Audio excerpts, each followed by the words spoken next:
여러분 안녕하세요. 미래사회와 교육의 역할, 오늘은 세 번째 시간입니다. 미래 시대 교육이 나아갈 방향은 어떤 것인지에 대해서 말씀드리도록 하겠습니다. 사실 교육의 본질은 인간의 성장과 행복을 추구하는 거거든요. 우리가 개인적 관점에서 보면 내가 어떻게 살고 또 내 삶을 어떻게 만들어가고, 그래서 내가 추구하는 내 자아를 어떻게 실현할 것인지, 그리고 사회적 관점에서 보면 지속 가능한 사회, 또 우리 사회가 그간 굉장히 중요하게 여겼던 가치 같은 걸 어떻게 다음 세대에 계승 발전시켜 줄 것인지, 이런 것들이 사회적 관점에서 볼 수 있겠죠. 그런데 지금의 시대를 많은 사람들은 예측이 불가능한 불확실한 시대라고 얘기를 합니다. 이런 시대에 우리는 어떤 인간상을 키워내는 게 교육이 추구해야 될 목표상이 될까요? 사실 미래는 오는 것이 아니라 만들어가는 것인데요, 수동적인 그런 관점이 아니라 능동적인 관점에서 보아야 된다는 것이에요. 그래서 우리는 아이들을 창조적 인간, 창의력이 뛰어난 사람들 길러내야 된다고 지금 와서 얘기를 하고 있습니다. 사실 교육이 이렇게 개인의 관점과 사회적 관점에서의 제 역할을 못하고 굉장히 한쪽 측면에서 상품화되고 변질되고 왜곡되고 수단화되어 있는 그런 특징을 갖고 있어요. 우리는 교육을 통해서 많은 사람들이 자기의 삶의 어떤 그 이상을 실현해가는 그런 목적은 가지고 있지만 누구나 다 그렇게 하는 건 아니잖아요. 사실 그런 그 이면에는 교육이 공공적인 역할을 제대로 못하고 있는 그런 측면도 있다고 보여집니다. 예를 들어서 독일 같은 경우는 상당히 그 교육의 공공성을 강조하고 있잖아요. 대학까지 완전히 무상교육하고 있는 독일의 사례들, 이런 사례들을 보면서 우리가 지향해야 될 방향, 이런 것들을 좀 참고로 삼았으면 좋겠습니다. 교육의 본래적 기능과 학교의 역할인데요, 사실 제가 이제 학교에 가서 수업 관찰도 많이 하고 이렇게 수업 연구를 하는 게 제가 이제 하는 일인데요, 아이들을 이렇게 보면서 제가 느끼는 것 중에 하나가, 교육은 인간으로서 해야 할 것과 하지 말아야 할 것을 구별하고 이를 실천하게 해야 됩니다.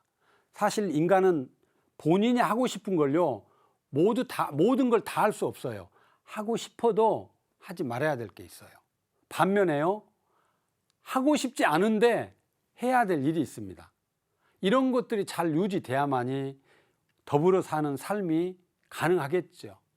그 다음에 학교는요, 성공한 사람을 키우는 것도 중요하지만 행복한 사람을 만드는 곳이어야 합니다.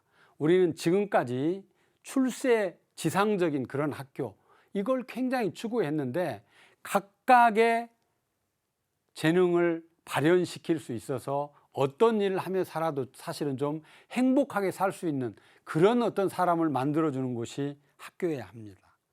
그 다음에 지식과 기능인을 키워내는 그런 역할을 넘어서요, 민주주의의 기본을 배우고 가르치는 곳이 학교여야 합니다. 학교도 작은 사회이지요.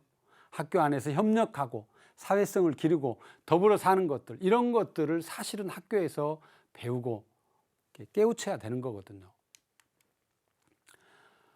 제가 이제 학교란 본질적으로 인간의 배움, 이런 성장, 이런 것들을 추구하는 것이라고 얘기를 했는데요, 인간의 성장의 의미를 본질적인 면에서부터 한번 찾아보고 싶은데요, 여러분들 혹시 지금은 돌아가셨는데 이 가나 출신의 유엔 사무총장, 코피 아난 유엔 사무총장 기억하시는지 모르겠어요.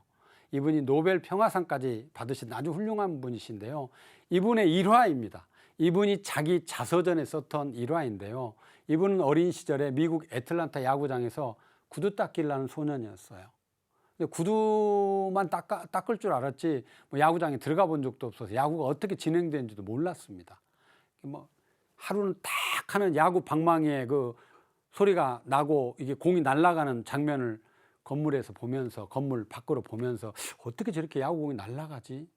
이렇게 이제 상상을 했죠. 그러던 어느 날 야구 해설가가 구두를 닦으러 와요. 그래서 해설가에게 물어봅니다.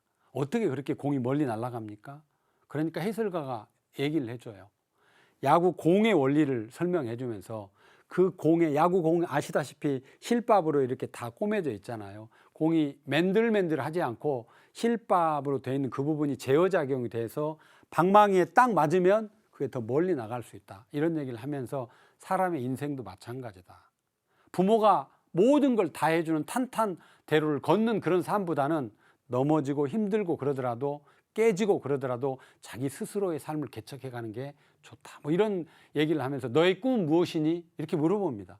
그래서 그때 깨달음이 있었다고 그래요.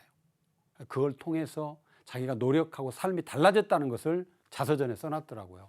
그것처럼 인간은 성장하는 데 있어서 어려움 없이 성장하지 않습니다. 그래서요, 부모님들 자녀들에게 자녀가 할 일을 대신하지 말아주십시오.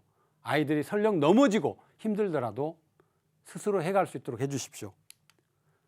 다른 측면에서 인간 성장의 의미인데요, 여러분, 똑같은 콩 두 개를 갖다가 하나는 시루에다 놓고 물을 주고 또 하나는 들판에 놓고 심어 보십시오. 하나는 콩나물이 되고 하나는 콩나무가 돼서 자랍니다. 이거는 자연의 섭리예요. 어느 한 곳에서는 콩이 열리지 않아요. 나무가 되어서 비를 맞고 바람을 맞고 그렇게 그런 과정을 거쳐야 일정한 시간이 지나야 그곳에서 콩이 열리는 거죠. 우리 아이들도 똑같습니다. 그런 자연의 섭리와 같은 콩과 같은 그런 그 원리를 보면서 우리 아이들을 어떻게 키울 것인지를 우리는 생각하고 선택해야 됩니다. 콩나물처럼 키울 것인지 콩나무처럼 키울 것인지, 진정하게 콩이 열리길 원한다면 어떻게 키워야 하는지를 선택해야 되는 그런 상황이라는 거죠. 인간이 성장한다는 것은요, 정신과 육체가 함께 건강하게 성장해야 됩니다. 그리고 지성과 감성이 함께 조화를 이루고 사회성도 거기에 같이 조화를 이루면서 아이들이 성장할 때 잘 성장하는 것이죠.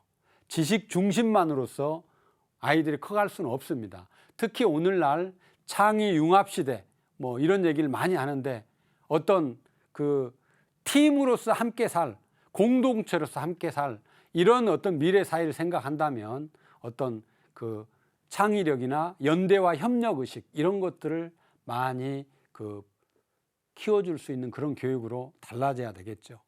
흔히 많은 사람들이 미래의 학력으로 여러 가지를 얘기하고 있는데요, 특히나 의사소통 능력, 비판적 사고력, 창의력, 협업 능력, 이걸 4개로 4C라고 얘기를 하는데요, 이 4가지 학력이 지금 미래는 굉장히 중요한 학력으로 대두되고 있습니다.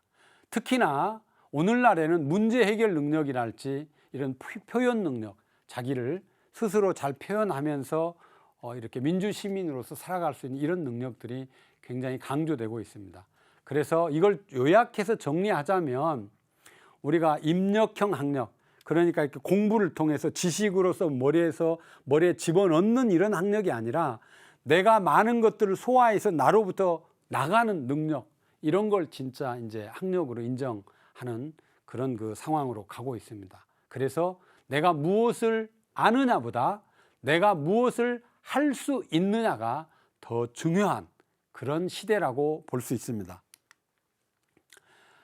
교육과 사고력과의 관계인데요, 크게 사고력을 3가지로 볼 수 있습니다.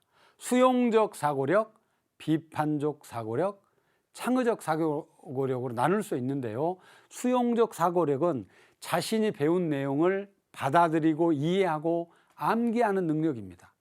그런 반면에 비판적 사고력은 주어진 내용을 여러 방향에서 다시 생각해 보면서요, 배운 내용을 자신의 관점으로 해석하는 능력입니다. 그리고 창의적 사고력은요, 주어진 내용을 다르게 생각해 보는 것을 넘어서서 이제 새롭게 생각을 해낼 수 있는 그런 능력입니다. 수용적 사고력이 과거에 우리가 키웠던 어떤 사고력이라면 지금 우리가 지향하는 미래형의 사고력은 바로 창의적 사고력이라고 얘기할 수 있습니다. 누가 A+를 받는가, 이런 내용들을 우리가 책으로 이렇게 본 적이 있으시죠? 그 내용을 보니까요, A+를 받는 아이들은 교수가 수업하는 내용까지 모두 그대로 다 받아 적는데요.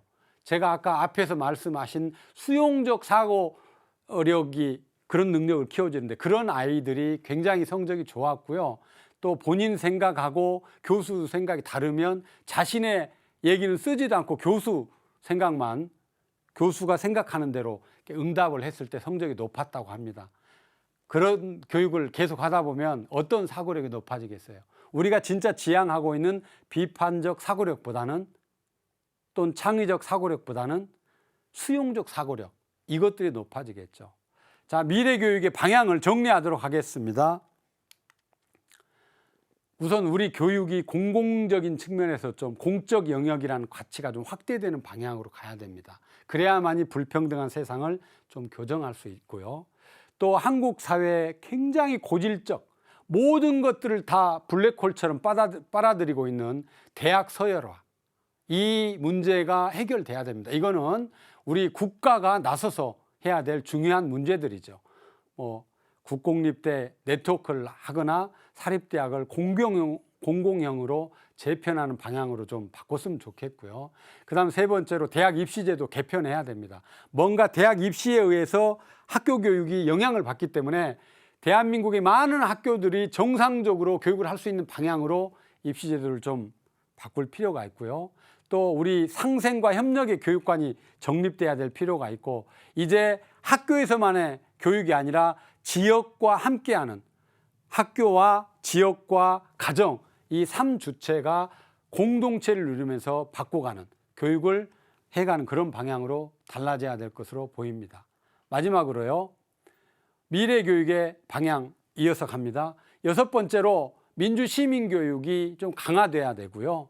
또 지방자치 및 분권시대에 교육자치 같은 것들이 확대되는 대로 가야 될 것입니다. 특히 지역 소멸이랄지 지역 균형 발전 같은 것들이 지금 우리 사회에 이슈가 되고 있는데, 이런 것들에 대해서 대비해야 될 것입니다.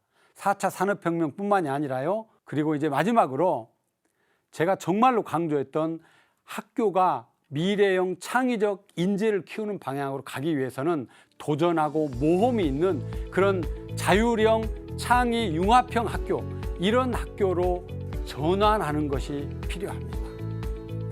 자, 다음 차시에서는요, 도전과 모험이 세상을 바꾼다는 주제로 이어가도록 하겠습니다. 고맙습니다.